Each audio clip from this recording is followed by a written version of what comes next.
Y lo habíamos prometido, estamos con la candidata del oficialismo, la senadora Cristina Fernández de Kirchner. Gracias por estar esta noche en A Dos Voces. Gracias por estar ustedes aquí hoy. Muchas gracias. Bien, vamos a comenzar, ya estamos al borde de la elección, el domingo, la gente está escuchando a todos los candidatos y bueno, el día domingo va a elegir. Hay un tema, senadora, que nosotros estamos viendo en su propia página de internet para la campaña. Usted dice, sabemos lo que falta, sabemos cómo hacerlo. Ahora, hay duda, ¿qué es lo que falta y cómo lo va a hacer?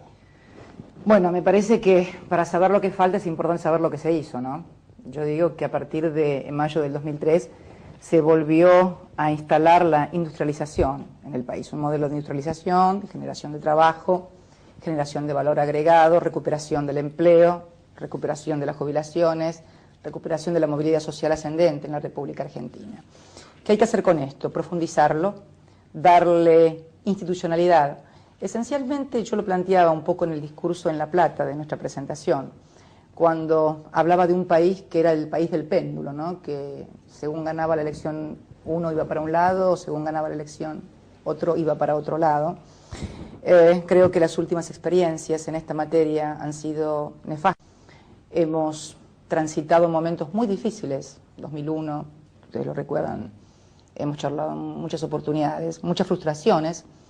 Ustedes se acuerdan en 1999 cuando un nuevo gobierno parecía que iba a cambiar aquel modelo de transferencia de servicios que había, puesto miseria y desocupación entre todos los argentinos, y finalmente esto no ocurrió, sino que se siguió profundizando ese modelo y, como no podía ser de otra manera, implosionó en el 2001. ¿De qué se trata entonces? Que este modelo que está instalado desde el 25 de mayo del 2003 en la República Argentina, en el cual pocos tenían confianza. Cuando Kirchner, con el 22% de los votos, más desocupados que votos, como siempre me gusta decir, un altísimo nivel de endeudamiento, 21 puntos de desocupación, prácticamente los brazos bajados de todos los argentinos, había una suerte de desazón de que no se iba a poder modificar esa realidad. Es más, casi cada una de todas las medidas que fue tomando, desde aquellos primeros, por ejemplo, ataques porque había que subir y actualizar nuevamente todas las tarifas de los servicios públicos, que por ejemplo, por efectos de la especificación y de la devaluación habían quedado tan atrasados, hubo hasta diferencias dentro del propio gobierno respecto de esta postura. El presidente sostenía la necesidad del gradualismo, de que ya los argentinos no soportaban ninguna política de shock. Bueno, fue muy criticado por esto. Sin embargo, el desarrollo de los acontecimientos muestra que en realidad no se fue ninguna empresa y que por el contrario muchas de ellas han acrecentado sustancialmente sus ganancias, por caso las telefónicas y todo el negocio de telefonía celular que hoy nos pone como un país récord en toda América Latina con mayor número de celulares por habitante. Con la refinanciación de la deuda fue exactamente lo mismo, se le planteó que estaba loco lo que estaba planteándole al mundo, que no iba a aceptarse nunca esa quita que nosotros estábamos proponiendo, no porque nos consideráramos muy vivos, sino simplemente porque era lo que los argentinos podíamos pagar para garantizar una política de crecimiento. Críticas feroces también por esta acentuación en el mercado interno, este apostar también a una mejor movilidad social de la gente, con mejor salario, con mejor ingreso, que active la rueda y que articule el mercado interno con exportación, también criticado. Y bueno, la última crítica que creo que fue cuando decidió cancelar la deuda con el fondo, donde dijeron que poníamos en peligro la estabilidad macroeconómica al disminuir drásticamente reservas, y hoy estamos nuevamente en récord de reservas. O sea que me parece que todo esto, sumado al descenso de la desocupación a 7.7 el último mes, al aumento de divisas, a una refinanciación, a casi 50.000 millones de dólares de exportación, a un régimen previsional que vuelve a ser libre para los jubilados, como que hoy estamos viendo 3.100.000 puestos de trabajo nuevos, 94.000 nuevas empresas. Esto exige un grado de institucionalidad, de modo tal que no sea patrimonio de un gobierno o de un espacio político. ¿Pero con esa institucionalidad qué es, digamos, en concreto? ¿Qué es eso? Fundamentalmente, yo lo he planteado, creo, con mucha claridad en muchas oportunidades, el acuerdo donde los sectores de la producción, los factores de la producción, el trabajo, se ponen también en el Estado, en lo que hoy es la negociación tripartita en todas las economías desarrolladas del mundo, donde Estado, trabajadores y empresarios articulan y de acumulación. Este es un modelo de acumulación que basa su acumulación en la exportación y también en el crecimiento del mercado interno, porque además son indisolubles. Uno recorre el mundo y no ve ninguna economía desarrollada que pueda crecer si al mismo tiempo ese crecimiento no es percibido y también disfrutado, cada vez en mayor grado por crecientes porcentaje de la población. A eso estamos apuntando. Y dentro de ese esquema, senadora, ¿qué es lo que faltaría entonces? Y bueno, falta profundizar, me parece, en todo lo que sea mayor combate contra la pobreza. Hemos disminuido de los 58 puntos porcentuales que teníamos a 23 la pobreza y la indigencia de 28 a 8 puntos, pero tenemos que combatir aún más la pobreza y para eso hay que hacer mucha acentuación también en la educación. Una de las claves de la etapa que viene es la educación que ha tenido en la Argentina un nivel académico muy importante, casi inédito en toda América Latina, que nos ha distinguido además con el tema de la educación pública, pero que hoy requerimos poner esa educación y ese conocimiento vinculado con el proceso productivo y económico. Una cosa que los argentinos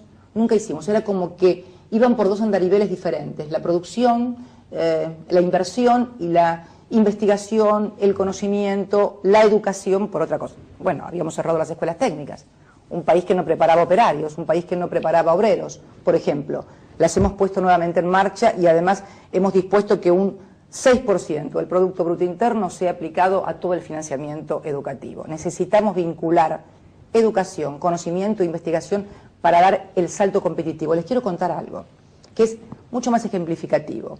Hace pocos días estuve en la ciudad de Rafaela, visitando una fábrica vaso que ustedes saben exporta desde 1963 y hoy es modelo, y es la proveedora de Ferrari, de Harley Davidson y de Peugeot. El promedio de la tonelada de exportación de esta fábrica que ha dado investigación, tecnología y calidad al producto es de $23.000. El promedio de lo que exportan, el promedio de la tonelada de exportación en la Argentina, sumado a los productos manufactureros o los agroindustriales, es aproximadamente de $464. Se entiende la diferencia, cómo reporta en la población.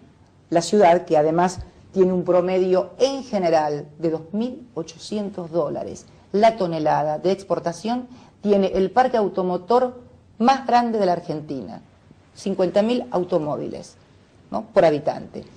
El tema de un 78% de cobertura de salud. 73% de los hombres y mujeres que vienen a Rafaela son propietarios de sus casas. Y el 93 y el 95% tienen todos baño, agua corriente y electricidad de las viviendas. ¿Qué es esto? Esto está directamente vinculado con una comunidad que ha apostado a la producción, al trabajo de la industria. Me contaba Basso, en el 96, cuando estaban prácticamente boqueando por el tema de la convertibilidad, tuvieron que reducir personal, apostar a la mayor productividad, venía a la Secretaría de Comercio para decir que no aguantaba más. Él lo contó el otro día en el discurso, no estoy cometiendo ninguna infidencia. ¿Y sabés qué le decían en la Secretaría de Comercio? Y bueno, anda a Brasil a producir. No solamente no se fue a Brasil, sino que se quedó acá y además compró una fábrica en Estados Unidos, la Manley, la desarmó y la trajo al país. Por ahí dice usted es lo que debería trasladarse en otro orden, porque también hay muchos contrastes con otras. Este es el modelo porque ¿sabés cuál es la historia de esta? Es muy importante conocer la Argentina profunda, porque uno a partir de este conocimiento ve cómo se ha frustrado un proyecto de país que nosotros no lo estamos inventando, simplemente estamos redescubriendo lo que en algún momento fuimos. ¿Lo que usted quiere decir es que va a profundizar un modelo industrial? Absolutamente. Hay mucha gente que critica, dice ya el país no da más así. Absolutamente. Al contrario, tiene que bajar el dólar, tiene que absolutamente, sí, fundamentalmente a través del sector financiero, que ha sido precisamente uno de los sectores que más ha podido acumular en los años 90, en la cual la colocación en dólares aquí, con el 1 a 1, permitía girar al exterior. También lo que dicen es que eso genera inflación. Si me permite seguir. Y entonces, en el caso de Rafaela, esta fábrica salió con un decreto de protección de la industria de autopartes del año 61 del doctor Arturo Frondizi, un adelantado a la época realmente, y con un financiamiento del BANADE. Ellos empezaron así, pero no aprovecharon la promoción del Estado industrial y el financiamiento del Estado a través del BANADE para a sentarse a eso y no agregar más nada y entonces esperar que solamente un tipo de cambio competitivo les dejara ventaja. No, apostaron a investigación, a tecnología, a inversión, en fin, no fueron vivos, fueron inteligentes. Lo que usted recién decía, que un modelo industrial genera inflación. Las críticas de Sergio dice, bueno, la capacidad instalada está al máximo y ahora la capacidad instalada no está al máximo, Marcelo. Están en el 76% de inversión del Producto Bruto Interno, que es el porcentaje más alto de los últimos 25 años. No nos vendrían mal, por supuesto, 3 o 4 puntos más, pero plantear que un modelo industrial en un mundo que está produciendo y creciendo cada vez más, esto genera inflación, no es así. Nosotros hemos crecido al 49,3%, se ha expandido el PBI. Casi el 50% hemos crecido en los últimos 4 años. Incorporamos 3.100.000 puestos de trabajo, que uno lo dice así, pero son 3.100.000 argentinos que antes no consumían, ahora pueden consumir. Además, se aumentó el salario mínimo vital y móvil en el PBI, que pasó del 34% al 41%. Tenemos jubilados incorporados, 1.300.000, que habían quedado dejados de la mano de Dios en la incorporación que hemos hecho. Hemos aumentado los haberes jubilatorios. Entonces, hay mayor grado de consumo. La expansión, usted es un experto en economía. La expansión del PBI en un 50%, con un incremento del consumo, que es lo que ha provocado la movilidad social ascendente y la mejor calidad de vida de los argentinos, nos da esta dinámica de precios que no es la de la oposición, vamos a decirlo claro. A ver, el resumen de expectativas de mercado que publica el Banco Central y que es, en definitiva, usted lo sabe, para los que no lo saben lo explicamos, es el resumen, digamos, de todo lo que hacen las consultoras económicas, las proyecciones. Todas las proyecciones en cuanto a expectativas de mercado, en este caso con el IPC, que hacen consultoras, universidades públicas y privadas, da para este año el 8,5, que es exactamente la inflación que hoy tenemos acumulada a este mes y que está dentro del porcentual presupuestario. En el presupuesto de la República Argentina, la pauta presupuestaria está entre el 7 y el 11.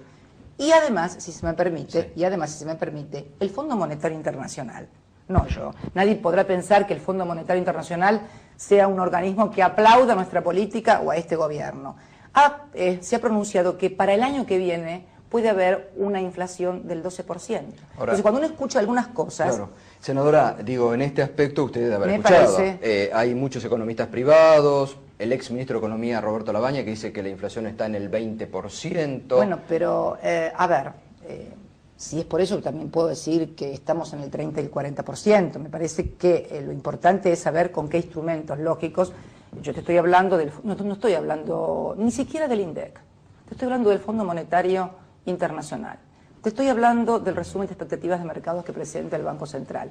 Te estoy hablando de lo que dicen las consultoras. Lo que pasa es que hay una sobreactuación. Bueno, también debo decirle, faltan, ustedes lo dijeron, muy poquitas horas para las elecciones. Me parece que también tiene que ver un escenario preelectoral donde, fíjate, un producto estacional como el tomate, a partir de que el tomate había aumentado a 17 pesos, se construyó que prácticamente estábamos en un proceso hiperinflacionario similar a las cuestiones que habían pasado en el pasado, que dicho sea de paso, para los que dicen que un proceso industrial es el que genera inflación. Los dos procesos hiperinflacionarios que tuvo la Argentina se dieron todos con crecimiento negativo. Los dos. Dicen que... Perdón, permítame. Sí. Pero esto es importante porque la gente tiene que saber estas cosas. No, verborrágica no. Cuando uno habla de economía tiene que hablar de números, no de impresiones o de percepciones. Y los dos procesos hiperinflacionarios que tuvo la Argentina se produjeron con tasas de crecimiento negativos y con las industrias cerradas. Con lo cual, aquel que me plantea que la industria y el modelo de crecimiento genera es porque no ha vivido en la República Argentina, y si no, bueno, China tendría que ser superinflacionaria. Alemania, son los economistas o dirigentes que hablan de enfriar la economía para no haya Bueno, son los que tienen una concepción monetaria, son los mismos que defendieron durante 10 años la convertibilidad y el sistema que imperó en la Argentina y que provocó el desastre social más grande, son los mismos. Ahora, el tema senadora, para el caso eventual que usted sea electa presidenta, sí, el tema de la inflación, se nota en las últimas encuestas cualitativas que está dentro de las preocupaciones de la gente. ¿Le preocupa a usted? Pero me parece que todos los temas te tienen que ocupar, no solamente la inflación, el tema energético, el tema de cómo logramos más inversión para hacer sustentable el crecimiento, porque esta grado de acumulación de precios no es de carácter monetario, tiene que ver esencialmente con esto que yo te decía hoy y que es fundamentalmente el tema de oferta y demanda. ¿Y por qué pasa esto? Porque naturalmente siempre la inversión viene después de la demanda, salvo en el caso de la innovación o invención tecnológica, donde vos descubrís algo y a partir de ese gran descubrimiento científico generás la demanda, pero ya tenés el invento y aprobado, digamos, la innovación tecnológica incorporada. Para Michael Microsoft, por ejemplo, que genera a partir de un grado de innovación tecnológica muy fuerte luego la demanda. En la mayoría de las cosas, fundamentalmente aquellas que componen el IPC, donde siempre se genera primero la demanda y luego la inversión. Pasó con la energía, vos fijate, el tema de la energía que fue el caballito de batalla de medios y de oposición durante el invierno, ahora desapareció. Usted dice, obviamente estoy preocupada porque la gente... Si gana, si la gente le da el voto el domingo, ¿va a tomar medidas para contener el ajuste de precios?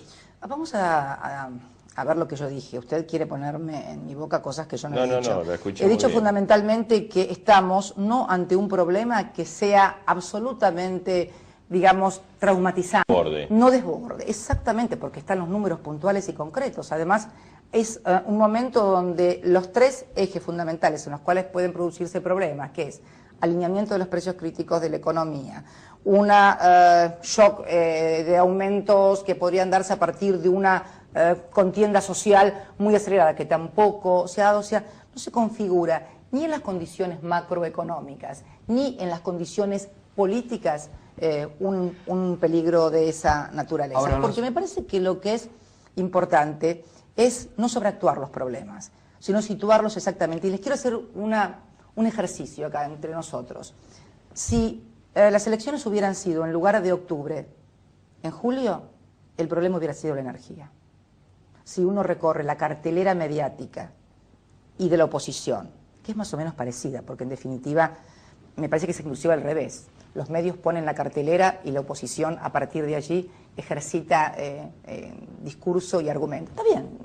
A lo mejor pero no piensa que los medios también reflejan la preocupación de la gente, porque si no los medios pues no se consumirían. Fíjate vos, Marcelo, yo lo decía en Córdoba en un grupo de empresarios, si vos muchas veces ves el diario del día sábado, Clarín, por ejemplo, el día sábado, cuando encontrás una noticia entre los miles de anuncios publicitarios donde venden desde supermercados, autos, viajes, lo que se te ocurre y que revela un nivel de consumo que además lo percibís en la de Buenos Aires, que quiere salir a comer un sábado a la noche, si no reservó en un restaurante, no encuentra lugar.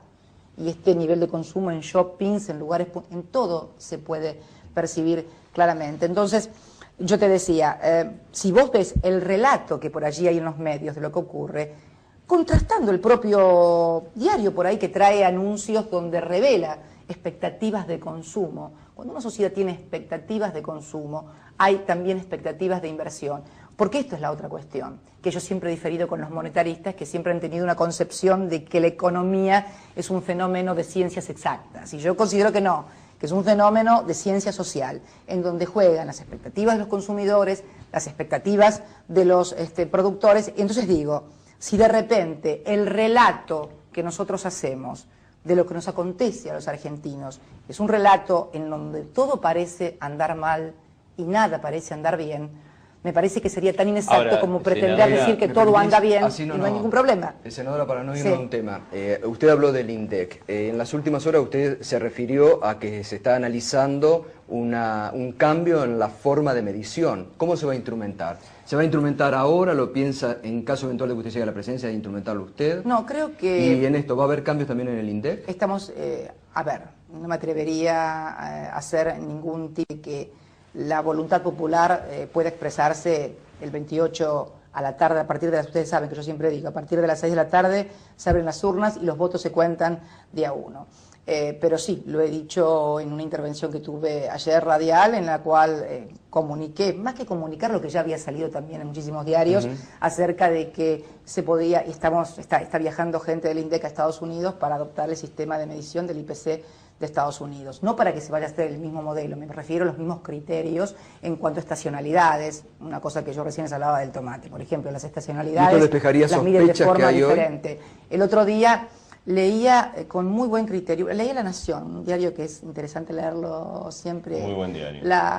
El correo de lectores es muy interesante, y el otro día miraba una carta de un lector que decía, se quejaba con esto del boicot. ¿Y para qué hacer boicot? Decía con el tomate, ¿no? Si en realidad lo que uno tiene que tener claro es que no puede pretender en octubre o en septiembre el precio de un producto que es, por ejemplo, estacional en el verano. Lo decía claro. Ahora, senadora, lector, precisamente, ¿no? Usted dice, bueno, acá la oposición, economistas han instalado como que hay una situación inflacionaria de desborde, y usted dice, no la hay, y ha manifestado una serie de índices. En ese sentido, ¿no considera que fue un error los cambios que se hicieron en el INDEC a través de Guillermo Moreno? Porque precisamente han generado que cualquiera diga cualquier cosa y todo sea más o menos creíble. Bueno, esto también tiene que ver con ¿No el lo relato. considera un Porque error? el relato, ¿cómo tiene que ver el cambio en el INDEC? El relato es que gente que estaba por concurso fue sacada de ese lugar y se puso otra gente que no tiene absolutamente nada que ver con el INDEC, y entonces a partir de allí se produjo el desfasaje. Este es el relato oficial, podríamos decir, mediático, sí, ¿no? Sí, bueno, que han denunciado, por ejemplo, los el trabajadores del INDEC. el relato mediático es este. Ahora, lo cierto es que los funcionarios que estaban, ninguno estaba por concurso, y los funcionarios que hoy están son todos con 30 años de antigüedad en el INDEC, la titular, y además otra también miembro. O sea, no es que pusieron gente de la agrupación política del gobierno y la llevaron allí, no, es con la misma gente de carrera que estaba en el INDEC y en el Ministerio de Economía. Primera cuestión. Segunda cuestión, había algunas cosas que se sucedían en el INDEC y que tal vez no han tomado estado público, o tal vez sí, y no han sido registradas en letra de molde. Pero les doy un caso, por ejemplo, de lo que estaba pasando en cuanto a la medición de la actividad turística, por ejemplo. Usted sabe que, por ejemplo, la Secretaría de Turismo de la Nación también tiene un convenio con el INDEC, para que ellos le hagan los estudios de las actividades turísticas en cuanto a cantidad de hoteles, precio de los hoteles, en fin. Cuando se le hace un estudio y se le envía a la Secretaría de Turismo información acerca de cómo estaba esto, es una información que difiere totalmente respecto de la actividad turística en cuanto al número de hoteles, precios, cantidad de gente que se dispersa en toda la oferta turística del país, sustancialmente diferente a la que se había mandado al IPC. Entonces, me parece que sería muy bueno que todos pudieran realmente tener una charla con los funcionarios intervinientes, porque en definitiva nadie ha dicho, no, el error está en hacerlo de este modo o de acá el otro. Hoy toda la medición se hace de acuerdo a la metodología. Entonces, no considera que fue un error. Se hace de acuerdo a la metodología 13. Ustedes saben que hubo 6 cambios en forma de medir precios desde 1933 a la fecha. Cada 10 años la República Argentina ha cambiado la forma de medir el índice de precios al consumidor. La última fue en 1996. Se incorporaron en aquella oportunidad en la famosa metodología 13, creo, si mal no recuerdo, por ejemplo, los viajes a Cancún y a Miami en actividad turística. ¿Por qué? Porque había un modelo económico y un comportamiento del consumidor que reflejaba que una franja más o menos considerable podía acceder a veranear en el exterior durante el régimen de la convertibilidad. Después, bueno, después ya no terminó veraneando nadie. Ni siquiera en Mar del Plata ya se podía. Senadora, entonces, ¿la nueva forma ayudaría a despejar las sospechas y actualizar entonces estos datos? Absolutamente, absolutamente, pero a mí lo que me parece, y es un poco lo que yo charlo muchas veces con esto del relato y con los medios, es la necesidad de, cuando planteamos en letra de moldes, verbalmente, en una radio o frente a una cámara de televisión, que todos podamos munirnos de mejor información. Porque yo creo que hay también, y discúlpenme, pero con todo el afecto, no porque se los diga a ustedes, creo que muchas veces falta rigor periodístico. ¿Qué es rigor periodístico? Conocimiento del tema del cual se está hablando y mayor objetividad frente a los mismos. Ahora, su compañero de fórmula, Julio Cobos, dice que en Mendoza es la que ellos miden y no la que mide el INDEC. Hoy lo ha vuelto a reiterar. No es exactamente así, porque el INDEC mide más de 800 productos y las mediciones del interior sobre 166 productos aproximadamente. Por eso le digo, a mí me gustaría que todos tuviéramos más rigor cuando abordamos los temas. Yo lo decía hoy en el discurso también en Córdoba. La gente quiere que los políticos tengan más rigor. Absolutamente. No, perdón. La rigurosidad en la información, en lo que se dice, en lo que se afirma, en lo que se menciona, me parece que es para todos, digamos, para por eso la periodistas, gente tiene para políticos, baja con respecto en general a los políticos sin mencionar a ninguno. para todo. Yo soy un amante del rigor, fundamentalmente, bueno, mi propia, por allí, formación académica, yo soy muy rigurosa cuando trato de abordar un tema, informarme mucho de modo tal de que, bueno, que si alguien me rebate y tiene razón en rebatirme es porque no he estudiado lo suficiente. Vamos a hacer un corte, nos quedan muchos temas para hablar, porque Vamos. también hay otros temas de la actualidad, del futuro para hablar. Vamos. Así que enseguida continuamos con la senadora Cristina Fernández de Kirchner, la candidata a presidenta del Frente para la Victoria, esta noche en A Dos Voces. Usted señaló el tema del acuerdo, de encarar el problema, soluciones que a través de un acuerdo. ¿Cómo sería ese acuerdo? ¿Quiénes participarían? ¿Sería de precio? ¿Sería de salario? ¿Incluiría aumento de tarifa o sendero de tarifa? ¿Cuál es lo que tiene usted en mente? Es algo más, es algo que no solamente pasa por eso. Me parece que tal vez debo ser problema mío que no lo he sabido explicar adecuadamente. Me parece que tiene que ver con este modelo de desarrollo y acumulación, fijando metas de crecimiento, fijando metas de administración fiscal, fijando metas, por ejemplo, en materia de exportación. Mire, ampliar el horizonte para que va a invertir. Absolutamente, absolutamente. También un acuerdo del sector financiero público y privado. El sector financiero tiene que contribuir más eficientemente en la inversión en la República Argentina. Para las empresas. Absolutamente. Marcelo, están en el 11% del PBI, no han podido llegar al 23% de financiamiento respecto del PBI que tenían en la precrisis. Pero sí han llegado en cuanto a rentabilidad, están en el 12,9% de neto, y del 11% que están prestando. Por eso yo cuando muchas veces escucho inflación, pero resulta que los bancos prestan para el consumo y no para la inversión. Pero entonces si yo soy banquero y me quejo de que hay inflación y cuando voy a prestar del 11% que estoy financiando del PBI, estoy haciendo un 9 o un 8% todo para consumo y solamente un 3% para producción e inversión, pyme, mini pyme, pequeño o mediana empresa, y donde además ningún plazo es más de 2 años. Bueno, me parece que entonces hay un discurso que tiene que ver con algún otro interés y no necesariamente con el de promover el financiamiento y la inversión. ¿Las últimas medidas que tomaron los bancos cree que alcanzan? ¿Van por algún camino? No, todo va por buen camino, obviamente que sí, pero creo que tenemos que ir por más, como siempre, porque además siempre hay que ir por más en política y en gestión. Porque están las expectativas, una vez que se cubre un escalón, viene la otra expectativa, esta es la historia de la sociedad. Ahora, ese acuerdo social que usted propone, senadora, con los gremios, con los empresarios, porque veo que ahí hay una competitividad siempre que se da, los empresarios dicen no, los gremios quieren aumentar salarios, esto produce inflación, ¿cómo se...? No, el tema, a ver.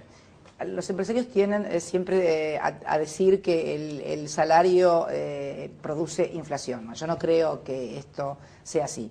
Mira, cuando estuve en la IET me tocó participar, ustedes saben, en la despedida de lo que fue el presidente de la Central Empresaria Española, el que protagoniza, digamos, el milagro español, la presidió durante 30 años, y me acuerdo muy claramente un discurso que dio la necesidad de tener, para poder realmente articular un acuerdo entre Estado, sindicatos y empresarios, sindicatos fuertes y centrales empresarias fuertes. Y dijo que estas cosas muchas veces no le gustan a los políticos, porque en definitiva siempre presupone un poder que podría denominarse extrapolítico, el de las centrales empresarias, pero no hay posibilidades de crecer y desarrollar con sustentabilidad en el largo plazo si no se hace a partir de un acuerdo fuerte entre empresarios y sector del trabajo.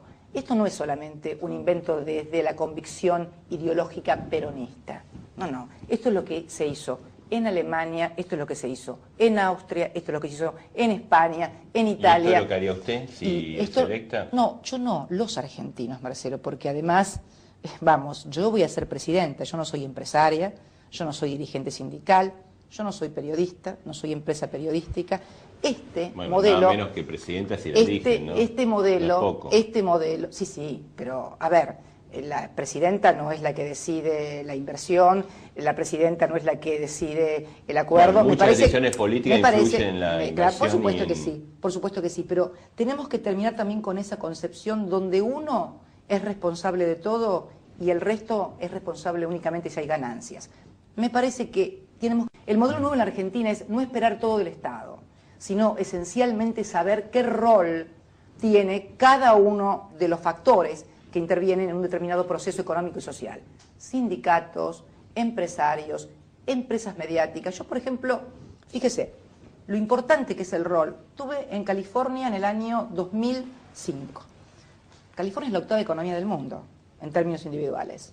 Cuando voy a hablar en el consulado, corte de luz, estaba lleno de argentinos, tuve que esperar 2 horas para poder hablar. Digo, ¿pero qué pasa? Pero acá siempre hay cortes de la energía. Ahora, si vos ibas a ver algún diario, alguna radio, algún medio que hablara de esto, o de las pandillas de los salvatruchas, por ejemplo, que te plantean un clima en donde no se puede salir de noche en determinados sectores de Los Ángeles, y le pregunté a Luis Kreckler, que en ese momento era cónsul, ¿y por qué acá esto no sale en los diarios, en la radio, en la televisión? ¿Por qué no prendo la televisión en Los Angeles Times y lo leo? Porque una cosa de estas perjudicaría fuertemente la economía o la imagen de la ciudad. Ahora, al gobernador, al intendente, lo criticaban duramente políticamente, pero, a ver, hay una concepción en los países desarrollados donde todos son responsables y partícipes del crecimiento de una sociedad, donde no es solamente responsabilidad del que fue electo presidente, que tal vez la tenga desde el ámbito de la política, y muy fuerte, por cierto, o de los parlamentarios. Los empresarios, en Alemania, por ejemplo, en España, también se sienten responsables del crecimiento, los trabajadores y las empresas periodísticas. Usted ha señalado que una de las formas de combatir la inflación es la inversión. Hay empresas de servicios que dicen, para que yo invierta tengo que aumentar tarifas. Y hay otras empresas que dicen, lamentablemente, a pesar de que se quiera alentar un capitalismo nacional, sigue la transferencia de empresas, o sea, me viene a comprar la gente de Brasil y no tengo condiciones para invertir, se la tengo que vender. 2 temas. Usted planteó 2 temas en uno solo, pero son 2 temas. Por un lado, el que las empresas no invertirían porque no tienen adecuación de tarifas. Por tarifa. Y por el otro lado, el tema de la inversión brasilera, eso fue lo que me planteó usted, comprar. De otros países. Con respecto a tarifas. Vamos a lo primero. Por empezar, esto yo empecé, creo que la intervención en el programa con esto, donde cuando comienza la gestión de Kirchner en aquella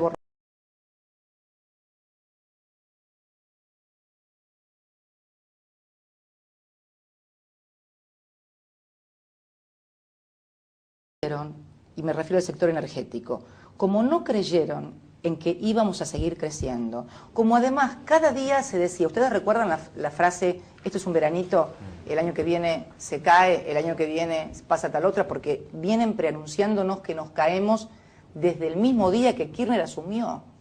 Hubo prestigiosos, La Nación, vos lo mencionaste, que dijo el día que asumió Kirchner que este presidente no duraba 6 meses. ¿Vos te imaginás un inversor extranjero sentado que entra a la Argentina por internet, va al diario y lee que el principal diario dice que el presidente que acaba de ganar con el 22% de los votos, en un país donde tuvimos 5 presidentes en una semana, no va a durar 6 meses, ¿pondrá algún peso acá? No, ¿no? Bueno, esto es lo que yo quería de crear el clima de negocio. Hablando del tema de la inversión. Y precisamente las empresas energéticas no invierten.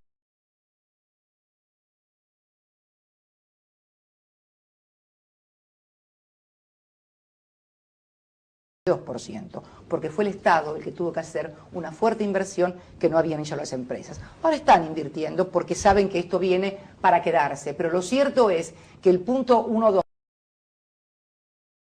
fue producto de la imprevisión del sector que había privatizado, que estaba con el dominio privado de la energía y que pensó que no íbamos a crecer. Yo puedo también asistir cierto grado de razón. En el año que hizo AES Corporation, que es una empresa americana en materia energética, un grupo de 800, uno de ciclo combinado, si mal no recuerdo, 800 megawatts. Pero fue la última inversión. ¿Por qué? Porque los pronósticos, las expectativas del mercado, la economía no crecía y que nos íbamos al diablo. Yo también puedo asistirle razón a los empresarios porque nadie va a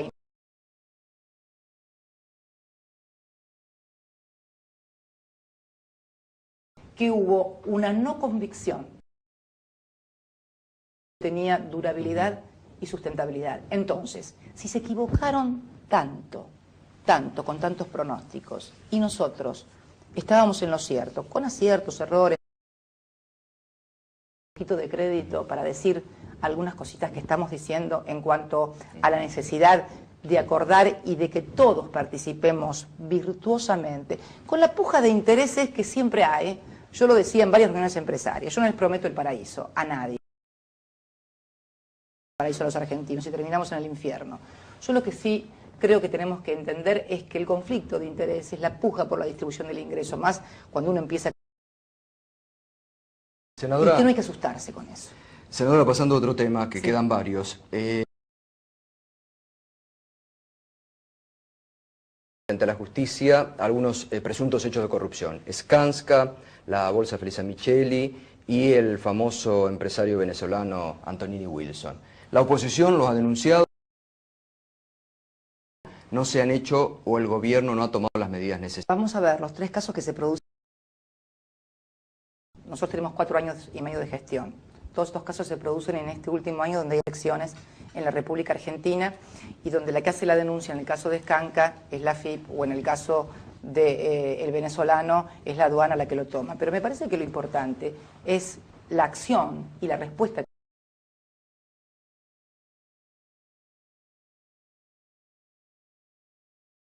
y que han sido separados.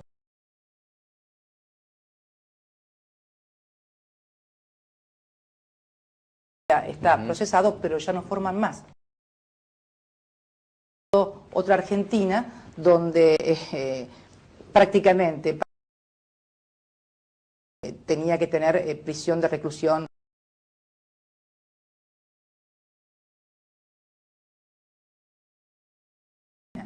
que instrumenta una reforma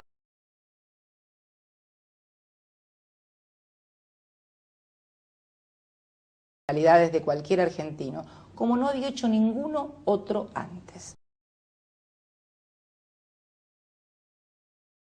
Todos los que vinieron pusieron amigos en la Suprema Corte de Justicia de la Nación. Precisamente si hay grado de transparencia en el sistema es a partir de que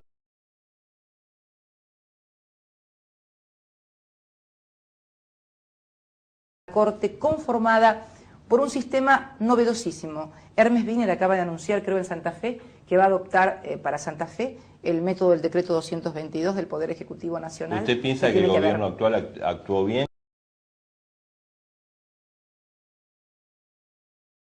A la opinión pública y a la oposición. El gobierno hizo lo que tenía que hacer, que es separar a los funcionarios que podían estar involucrados en los hechos y la justicia investigar. ¿Y usted conoce, permítame, ¿usted conoce a alguien que pueda garantizar en un gobierno que integran miles de funcionarios que alguien puede no estar haciendo las cosas bien? Lo importante es que cuando ese funcionario ha incurrido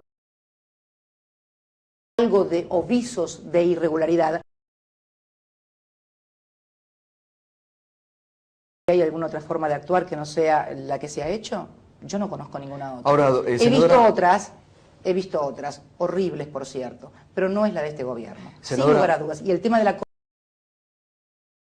es central, el tema de la Corte. A ver, además no solamente técnicos prestigiosos, algunos no los conocía, y el que conocía era uno que le había dicho cosas muy feas cuando era gobernador de la provincia de Santa Cruz. Y por si todo fuera poco, tiene oportunidad absoluta en esa Cámara con 2 designaciones y decide que no. Elimina los 2 puestos y vuelve al número histórico que todos en la democracia de aquí para acá habían modificado. Me parece que hay un discurso, que es argumentativo, opositor, que no se condice con los hechos y fundamentalmente con los protagonistas, ¿no? Porque muchos de los que critican son exactamente los que hicieron la inversa cuando estuvieron en la gestión de gobierno. En caso de que usted sea electa presidenta, desde el Estado, ¿pondría más, digamos, organismo de contralor? ¿Le daría fuerza a los que están actualmente? ¿La transparencia? Toda la fuerza de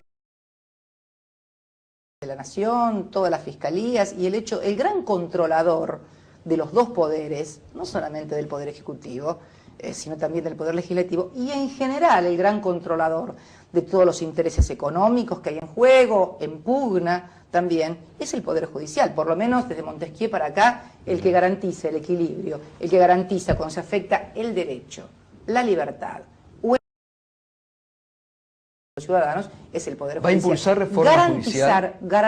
Creo que, no solamente eso, sino creo que la Corte, y creo que tiene que profundizarlo también,